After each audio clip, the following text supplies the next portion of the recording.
संदीपनी ऋषि को जाकर के देखो, उज्जैनी नगरी में गुरु बनाया। आध्यात्मिक गुरु दुर्वासा ऋषि को बनाया। दुर्वासा ऋषि भगवान किण के ही यानी उसी वंश यदुवंश से आते थे।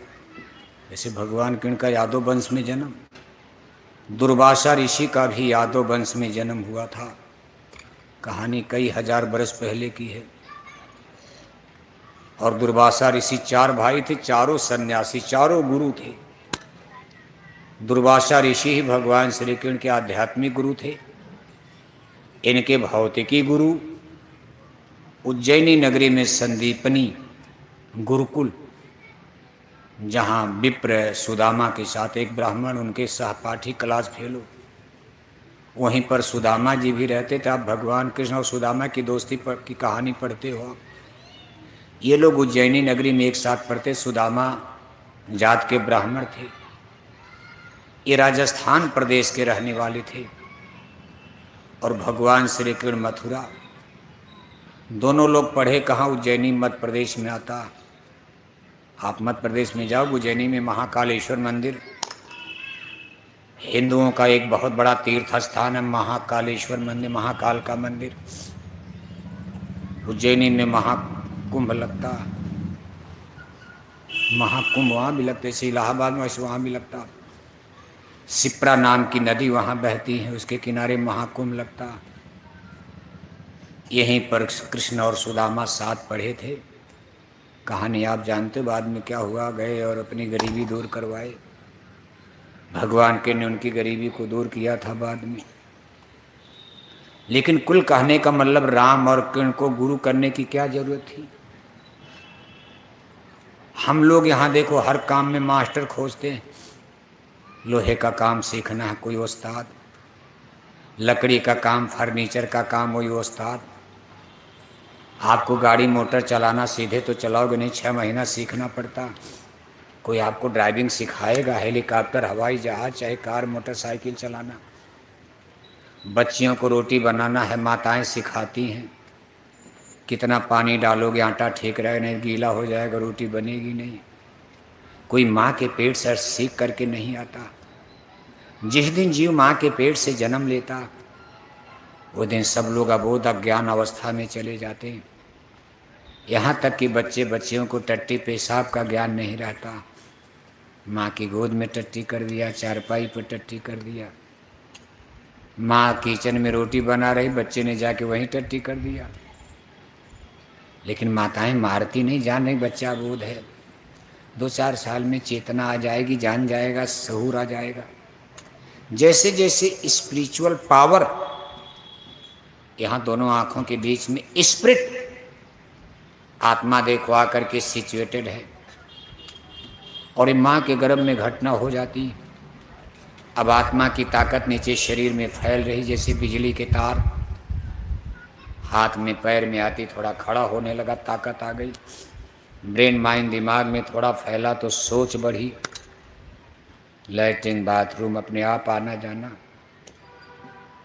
धीरे धीरे और सयाना हुआ, चलने लगा तो किताब लाद कर स्कूल भेज दिया गया कि जाओ थोड़ा और पढ़ो। लो को हिंदी, अंग्रेजी, ज्योग्राफी, हिस्ट्री पढ़ लिख लेगा, इंजीनियर बनेगा, डॉक्टर बनेगा।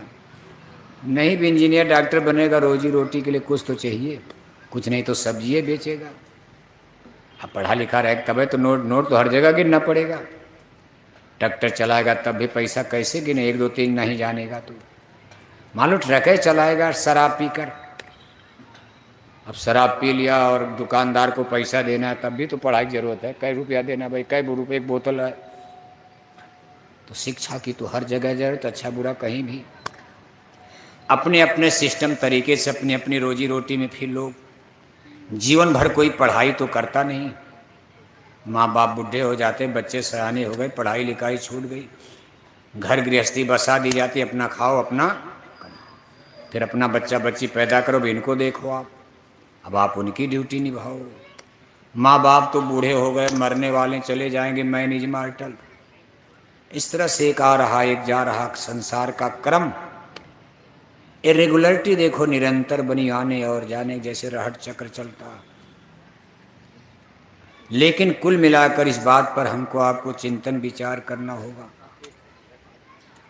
कि आखिर हर जगह मास्टर क्यों खोजा जाता। हमको सीखना है तो खोजना पड़ेगा। अंग्रेजी पढ़नी अंग्रेजी वाला मास्टर, ज्योग्राफी पढ़नी ज्योग्राफी वाला मास्टर, कोई भी हमको काम सीखना उस्ताद मास्टर। ऐसे science of soul, science of soul क्या है? अध्यात्मवाद। जीव को माँ के गर्भ में कैसे उतारा जाता, मौत के समय इसको कैसे निकाला जाता, कैसे आदमी से निकाल कर गाय बैल में डाल दिया जाता, कैसे कुत्ता बिल्ला कीड़े मकोड़े पशु पक्षी में ले जाते हैं, कैसे जन्म होता है, कैसे मरण होता है, कैसे देवी देवता ईश्वर भगवान का दर्शन दीदार होता, जन्म मरण का चक्र कैसे छूटेगा, मोक्ष मुक्ति कैसे मिलेगी, हमारी जीवात्मा का कल्याण कैसे होगा। इन सारी चीज़ों का ज्ञान विद्या बोध, इसको आध्यात्मिक विज्ञान साइंस ऑफ सोल कहा जाता। अब हम आप देखो यहीं भूल कर गए।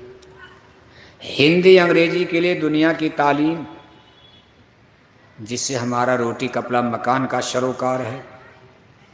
संसार की विद्या भौतिकी है, रोटी कपड़ा मकान, पढ़ लिख लोगे बढ़िया कपड़ा बढ़िया भोजन, एक 10 लाख 50 लाख की कार में चलोगे, अच्छी नौकरी मिलेगी, तनख्वाह मिलेगी।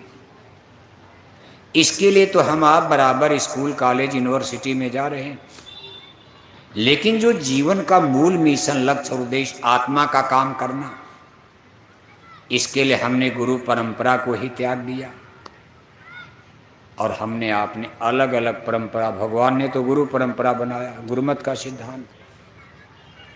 इसलिए आदि ग्रंथ में क्या लिखा गया कि गुरुर् ब्रह्मा गुरुर्विष्णु गुरुर्देवा महेश्वरा गुरुर् साक्षात परम ब्रह्म तस्मै श्री गुरुवे नमः।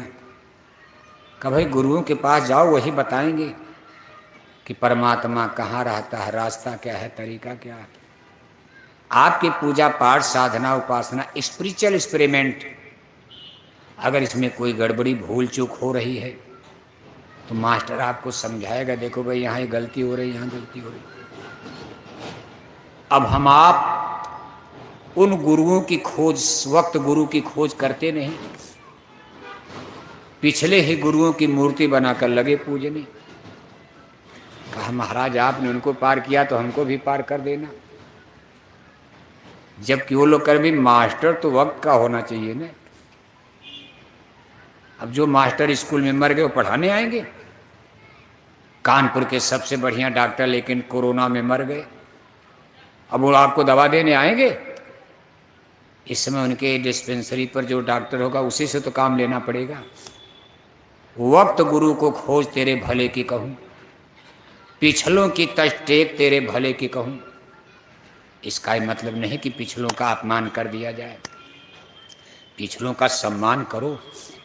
आपके दादा दादी मर गए, हम आप उनकी भी फोटो बनाकर घर में टांग देते, टांगा जाता। रोज फूल माला आप नहा धो करके चढ़ाते हो, अपने दादा दादी की साल भर में पुण्यतिथि मनाते हो, इसमें कोई पाप नहीं है। लेकिन अब दादा, आपको भूख लगी, दादा रोटी देंगे? दादा तो अपना काम करके चले गए। अब जो वर्तमान में आपके पास वही तो रोटी देगा। अब आप दादा की फोटो से कहो हमको रोटी दे दो, भूख लगी दादा, हम बड़े गरीब हो गए। अब दादा क्या करेंगे? आपकी गरीबी दूर करने आएंगे। आप दादा से कहो नहीं हमको बाजार से, कब जब दादा थे कपड़ा लाते थे, अब दादा की फोटो से कहो हमको कपड़ा लेकर रख दो। दादा सम्मान, सम्मान महापुरुषों का होना चाहिए। लेकिन जो वर्तमान में गुरु हैं मास्टर, वही ज्ञान दे पाएंगे। वक्त का गुरु, वक्त का सदगुरु, वक्त का डॉक्टर। हमसे आपसे इन दिनों में देखो सबसे बड़ी भूल, अपने हिंदू धर्म में भी बहुत बड़ी भूल हो रही है कि हम लोग उन्हीं महापुरुषों की मूर्ति उर्ति बनाकर उसी के चक्कर में पड़ गए। मूर्ति बनाओ, मंदिर बनाओ, देवालय पूजा करो आप, लेकिन इनसे आप आशा करो कि नहीं कुछ मिलेगा, ज्ञान मिल जाएगा। ज्ञान तो जो मास्टर वक्त में होगा वही दे पाएगा। आखिर वो लोग अपने समय से किसी गुरु से जुड़कर क्यों रहे? और हम लोग कहते नहीं महाराज वशिष्ठ जी आप विश्वामित्र की पूजा, वाल्मीकि की पूजा, इनकी पूजा, कबीर साहब की पूजा, दादू की पूजा, दरिया की पूजा, और कुछ तो पता है, कुछ तो देवी देवता का पता नहीं कहाँ से बना डाले आप। चले गए जंगल में किसी पीपल के पेड़ में, देवी कहा देवी ने हमको सपना दिया है। कहा क्या सपना दिया? कहा देवी ने सपना दिया कल गांव वालों से हमको एक मुर्गा चढ़ाओ लाकर, नहीं पूरे गांव को भसन, झूठा है सपना बता दिया। बस गांव वाले गए, देवी मैया की वहाँ मूर्ति उर्ति पत्थर की रख दिया, मुर्गा उर्गा काट कर एक और देवी बन गई कानपुर में, मुर्गा वाली देवी, तब तक सुअर वाली देवी। ये सब देखो आडंबर, अंधविश्वास, पाखंड में आज हिंदू धर्म की ऐसी तैसी हो रही है। आज समाज में जो परिस्थितियां पैदी हैं, मंदिर में टन टन घंटी घंटा बजाए जा रहे, हरे रामा हरे कृष्णा कीर्तन गाए जा रहे, गंगा गोदावरी महाकुंभ नहाए जा रहे, पूरे माथे भर चंदन तिलक टीका लगाए जा रहे, रात भर अखंड रामायण पढ़े जा रहे, जय श्री राम नारा लगाए जा रहे, और 1-1 किलो मछली खाए जा रहे, 10-10 बोतल शराब, 1-1 किलो अंडा। और यही हिंदू लोग ज़्यादा हो गए, यही पूजा करने वाले हिंदू ज़्यादा मिलेंगे कानपुर में। शाकाहारी धर्म को मानने वाले तो कम, मांसाहारी धर्म को मानने वाले हिंदुओं की संख्या कानपुर में घट रही कि बढ़ रही है? एक अनुमानित आंकड़े के अनुसार पूरे भारत में, कानपुर में पूरे भारत का आंकड़ा 80% हिंदू आज मांसाहारी हो चुके हैं। आवाज़ जरा कम करो बउआ, आवाज़ कम करो भाई। पूरे भारतवर्ष में मांसाहारी हिंदुओं की संख्या 80%, शाकाहारी हिंदू केवल 20% बचे हैं। वो भी कब? जब जय गुरुदेव मिशन का 70 बरस से प्रचार चल रहा। अगर कहीं जय गुरुदेव मिशन का प्रचार न हुआ होता तो 2-4% हिंदू कानपुर में शाकाहारी बचना मुश्किल था। सब मांसाहारी, यहाँ देखो बैठे हैं ना, ये बैठे हैं। अब यहाँ जितने लोग बैठे हैं जैकेट वॉकेट पहनकर, बोरा वोरा पहनकर, इसमें भी कितने लोग 2-2 कुंतल तो मछली खा के शाकाहारी बने हैं। ये भी वहीं गए थे गड्ढे में। 1-1 टैंकर तो शराब पी के रब आप साधु बने हैं, जैकेट पहन के शाकाहारी झंडा उठाए घूम रहे। ये प्रचार का असर कि कम से कम कुछ रेजिस्टेंस, लेकिन फिर भी स्थिति खतरनाक है। जय गुरुदेव मिशन की तरफ से इतनी मेहनत के बाद भी रिजल्ट बहुत संतोषजनक नहीं आ रहा है। 80% हिंदू मांसाहारी हो चुके हैं, केवल 20% हिंदू शाकाहारी। एक हिंदू शाकाहारी तो सामने 4 हिंदू मांसाहारी। जितने हिंदू भारत में शाकाहारी, उसका 4 गुना हिंदू भारत में मांसाहारी, 4 गुना। सोचो आप कैसे धर्म बचेगा। हम लोग 43 साल से बोरा पहन रहे। 14-15 मई 1983 को हमारे गुरु महाराज ने लाखों लोगों को बोरा पहनाया, लोगों ने पहना। 43 साल से कितना पर्चा, झंडा, बैनर, पोस्टर, कितने रुपए पैसे खर्च करके इतनी मेहनत से प्रचार किया गया। और प्रचार यही था कि बेटे शराब छोड़ दें, बच्चों की शराब छूट जाए। शराब समाज का बहुत बड़ा नुकसान कर रही है, लेकिन परिणाम उल्टा आ गया। आज की तारीख में कानपुर में बेटों ने शराब छोड़ा नहीं, और अब पता चला हमारी बेटियों ने भी शराब पीना।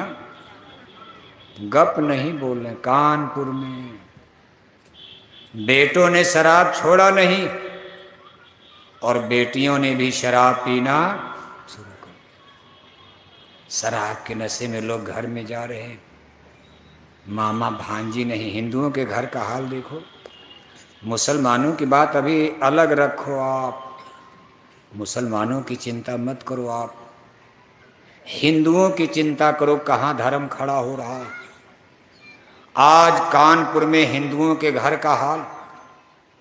शराब के नशे में मामा भांजी नहीं पहचान रहा, चाचा भतीजी नहीं पहचान रहा, भतीजा सगी चाची नहीं पहचान रहा, बाप बेटी नहीं पहचान रहा, भाई बहन नहीं पहचान रहा। और हमारी सरकारें चिल्ला रहे हैं कि क्या आ रहा है, राम राज आ रहा है। क्या आ रहा है, क्या आ रहा है? सरकारें क्या करेंगी? चिंता मत करो, अब राम राज आ रहा है। अगर यही राम राज है तो रावण राज किसको कहा जाएगा? कभी कभी तो ऐसी दिल दहलाने वाली घटनाएं आप मोबाइल पर पढ़ते हो, सुनते हो कि 8 बरस 10 बरस की नाबालिग बेटी, अब 8 बरस 10 बरस क्या उम्र होती, 8 बरस 10 बरस की नाबालिग बेटी यानी बच्ची जंगल में बकरी चराने गई। गांव का ही 50 साल का बुढ़ा, रिश्ते में बाबा लगता, जंगल में पकड़ लिया, घसीट कर ले गया, जबरदस्ती बलात्कार करता। बेटी कहती आप हमारे बाबा हो। ये क्या कर रहे? अरे तूने हमको पहचान लिया, घर में जाकर हमारा भेद बताएगी। चाकू तलवार लेकर उसकी आंख काट देता, पेट फाड़ देता है, जंघा तोड़ देता, टुकड़े टुकड़े करके जंगल में मार डालता। 2-4 दिन के बाद बेटी की कटी पटी मुर्दा लाश जंगल में मिलती। माँ बाप रोते रोते बेहाल होते। किसी की भी बेटी के साथ ये हो जाए तो कैसा होगा? और ये घटनाएं आप आए दिन भारत में सुनते रहते। भारत की धरती, लंदन अमेरिका की बात छोड़ो, यहाँ भगवान अवतार लेते।